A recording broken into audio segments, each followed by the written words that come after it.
Assalamualaikum, halo Sobat Catur semua. Selamat bertemu kembali. Pada video kali ini saya akan menampilkan sebuah pertarungan yang sangat menarik, yaitu pertarungan antara sepasang gajah melawan sepasang kuda, dimainkan oleh Alexandra Kosteniuk versus Erik Hansen di turnamen Airthing Master tahun 2022. Ada kombinasi dan pengorbanan menteri yang sangat fantastik di partai ini.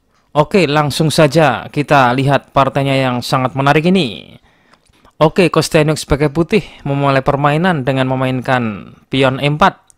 Erik Hansen pion E5, kuda F3, kuda C6, gajah C4, mengintai titik lemah pion F7.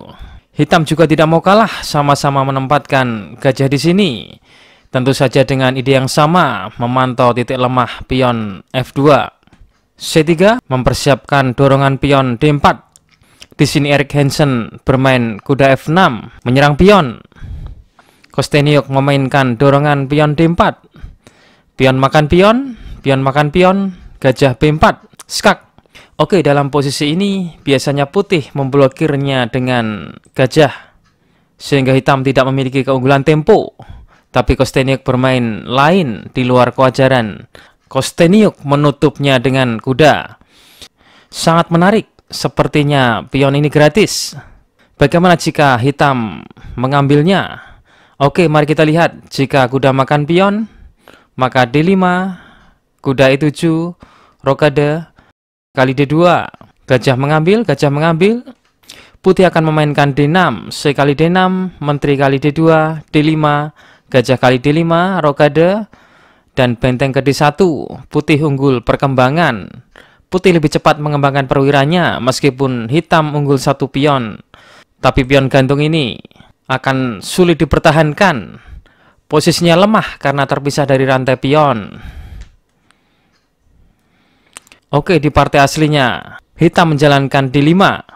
Erik Hansen bermain pragmatis, lebih mengutamakan perkembangan.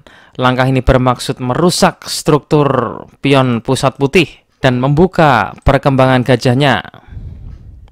E kali D5, kuda mengambil, dan kedua pemain melakukan rokade pendek. A3, sehingga hitam memutuskan menukar gajahnya dengan kuda putih. Gajah G4. Jadi ini cara hitam bermain aktif dengan pengembangan sederhana, melakukan pin.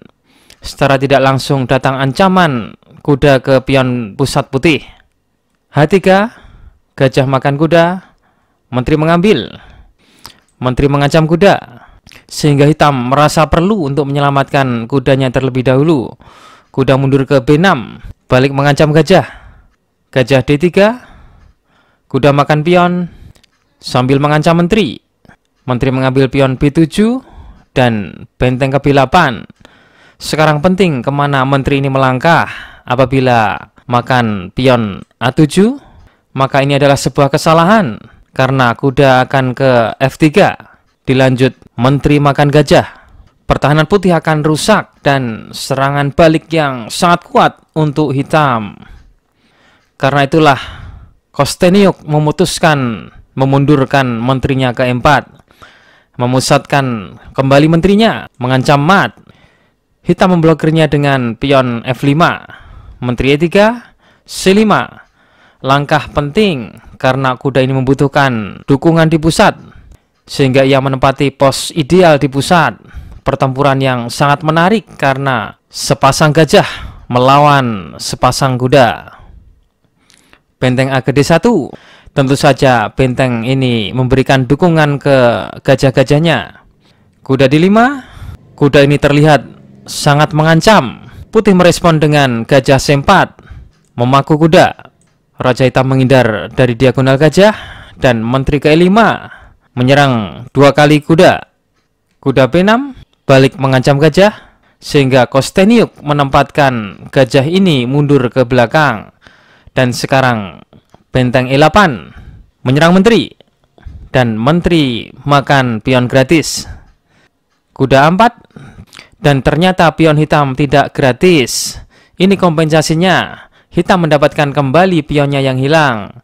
Kuda mengancam menteri dan pion, sambil mendapatkan dukungan benteng dari baris belakang.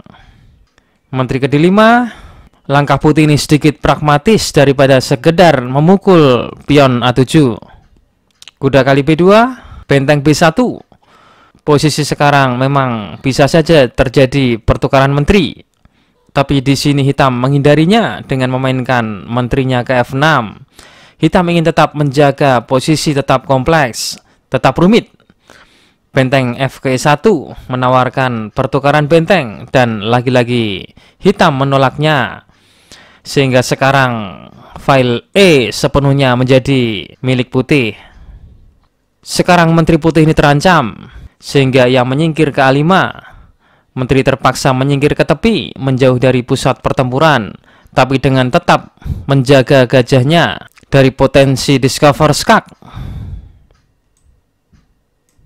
yang akan membahayakan dan menghancurkan putih. Oke, kita lanjutkan. Kuda ke D3 menyerang benteng.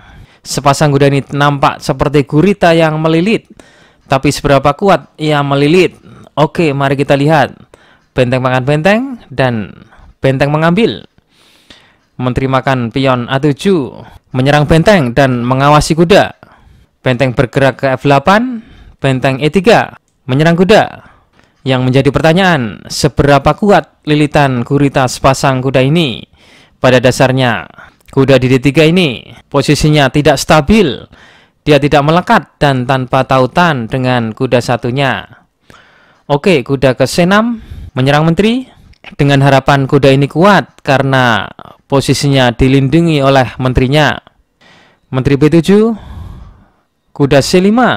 Kembali sepasang kuda ini menjadi gurita di posisi yang berbeda, tapi sepasang kuda ini tidak dalam posisi yang stabil karena tidak ada perlindungan dari pion. Menteri B6, kuda E4, dan kali ini kuda ini menempati petak yang lebih stabil karena dilindungi oleh pionnya.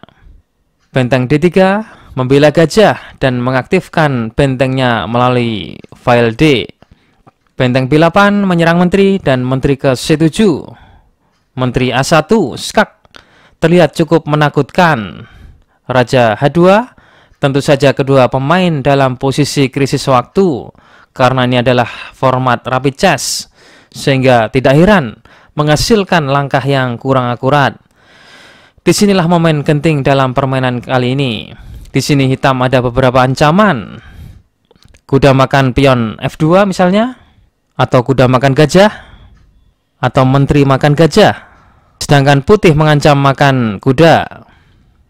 Dalam posisi dan waktu yang kritis ini, hitam memilih menjalankan kuda kali F2. Sepintas langkah yang hitam pilih ini benar-benar membunuh, tetapi dia telah mengabaikan penyelesaian dari putih yang sangat cantik ini. Menteri makan benteng. Putih secara cantik mengorbankan menterinya. Langkah yang membuat Raja Hitam tercekik di baris terakhir. Raja Hitam tidak memiliki nafas keluar, sehingga di posisi ini hitam menyerah. Ya, tentu saja karena satu-satunya langkah adalah kuda makan menteri. Tapi putih mengakhirinya dengan benteng D8, sebuah skakmat indah. Memang dalam permainan catur dibutuhkan keseimbangan antara kecepatan berpikir dan keakuratan. Salah sedikit dapat mengakibatkan fatal skakmat. Seperti contoh partai ini, hitam mengabaikan jalur nafas buat rajanya.